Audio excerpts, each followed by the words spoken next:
વાચનનું શીર્ષક છે પ્રભુ ક્યારે ત્યજી દેતા નથી.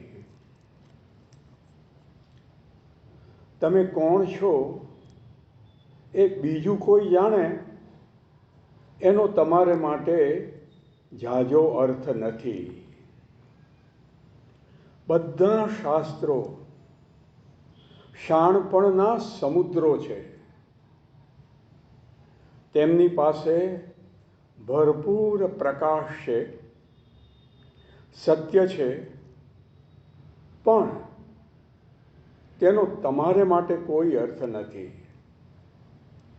જ્યારે તમારી અંદર રહેલા અંધકારને, આત્મવિસ્મૃતિના અંધકારને તમે તગેડી મૂકો અને તમારા પોતાના પ્રકાશથી તમારી જાતને ભરી દો, જેથી કરીને તમે જ્યાં જ્યાં ફરો ત્યાં ત્યાં અંધકારને તગેડી મૂકતું એક તેજસ્વી કેન્દ્ર બની જાઓ. માત્ર ત્યારે જ આ સત્ય શક્તિશાળી બને છે. આ સત્ય અનુભૂતિ બને છે. આ સત્ય તમને છોડાવવા માટે, મુક્ત કરવા માટે શક્તિમાન બને છે. જે સત્ય શાસ્ત્રોએ પોકારીને કહ્યું હોય એ નહીં, જે સત્ય ગુરુઓએ મૌનમાં ઉપદેશ્યું હોય એ નહીં, જે સત્ય પૈગંબરોએ જાહેર કર્યું હોય એ નહીં, જે સત્યને સંતો અને ઋષિઓએ એમના ઊંડા ધ્યાનમાં સાક્ષાત અનુભવ્યું હોય એ પણ નહીં, પરંતુ જે સત્યને તમે તમારી પોતાની ચેતનાના ઊંડાણમાં અનુભવો, માત્ર એ જ દિવ્ય સત્ય તમને મુક્ત કરી શકે. માત્ર એ જ સત્ય તમને છુટકારો અપાવી શકે. માત્ર એ જ સત્ય તમને દુઃખની પેલે પાર લઈ જઈ શકે અને તમને અનિર્વચનીય, અવર્ણનીય, અકથ્ય દિવ્ય આનંદની ભેટ ધરી શકે. માત્ર એ જ સત્ય તમને એવી શાંતિ બક્ષી શકે કે જે તમારી સમજણની બહાર હોય. માત્ર એ જ સત્ય તમને નિર્ભય અને મુક્ત કરી શકે.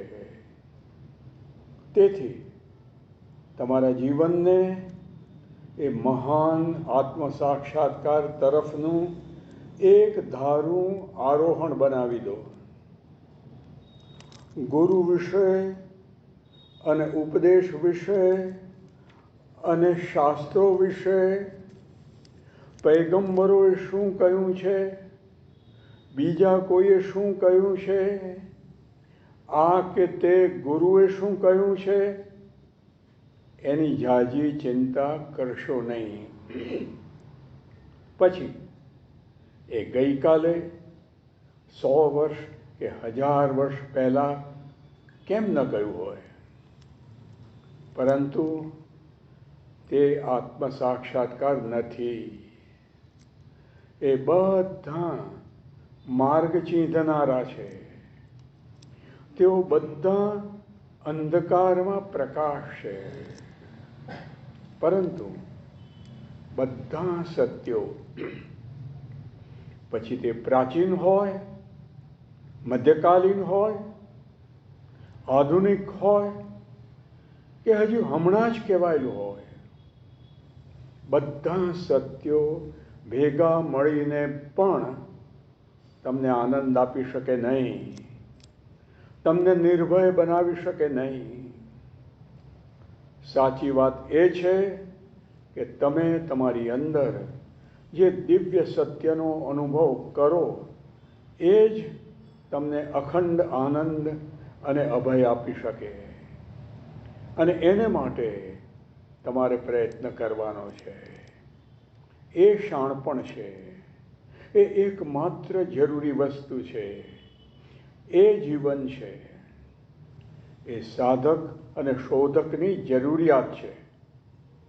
એ આધ્યાત્મિક અભિપ્સુની જરૂરિયાત છે. વિઘ્નોની પરવા કરશો નહીં.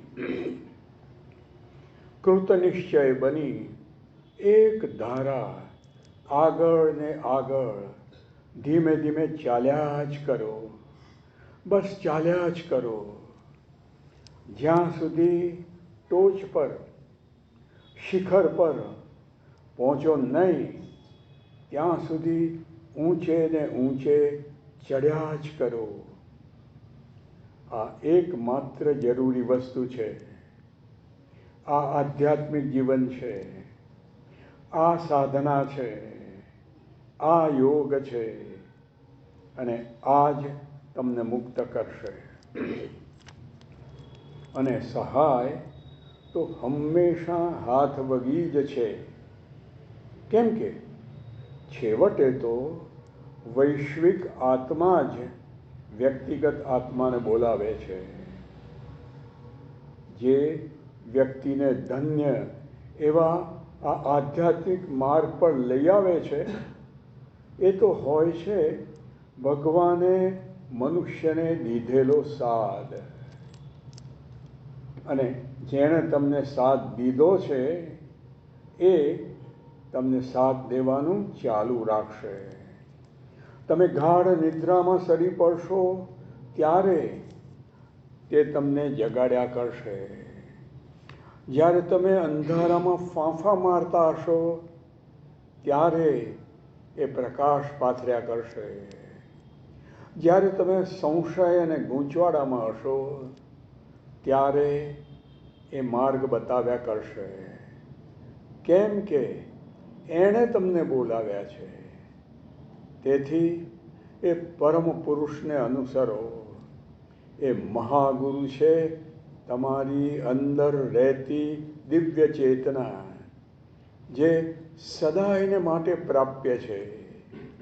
એ મહાગુરુ જ તમારી પાસે મનુષ્યના રૂપમાં બાહ્ય સદગુરુ સ્વરૂપે આવે છે. અને એ મહાગુરુ તમારા હૃદયના ઊંડાણોમાં સદા સર્વદા તમારી સાથે છે. તમને પ્રેરી રહ્યા છે, પ્રવૃત્ત કરી રહ્યા છે, દોરવણી આપી રહ્યા છે. તમે ક્યારેય પણ એકલા નથી. ક્ષણાર્ધ માટે પણ નહીં.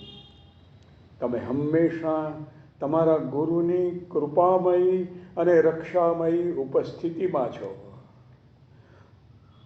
તમે ગમે ત્યાં હો, ધ્રુવ પ્રદેશના વેરાનમાં હો, માઉન્ટ એવરેસ્ટના શિખર પર હો, કે અફાટ પેસિફિક મહાસાગરની મધ્યમાં હો, તેઓ તમારી અંદર છે. ગુરુએ જેને સાથ દીધો છે એવા આત્માને તેઓ ક્યારેય પણ છોડી દેતા નથી. તમે ચાલો છો ત્યારે તેઓ તમારી સાથે ચાલે છે. તમે વિશ્રામ કરો છો ત્યારે તો તમારી સાથે વિશ્રામ કરે છે. તમે ઊંઘી જાઓ છો ત્યારે તેઓ તમારા પર ઝળુંબીને રહે છે. તેઓ એક જ એવા છે કે જેઓ ક્યારેય ત્યજી દેતા નથી. તેઓ એક જ એવા છે જે શાશ્વત કાળ સુધી તમારા છે અને હંમેશા તમારી સાથે છે. તેમની આ સાથીદારીથી સભાન થાઓ અને ઊંચે ને ઊંચે ચડવાનું ચાલુ જ રાખો. સફળતા તમને ચોક્કસ વર્ષે જ. ઓમ.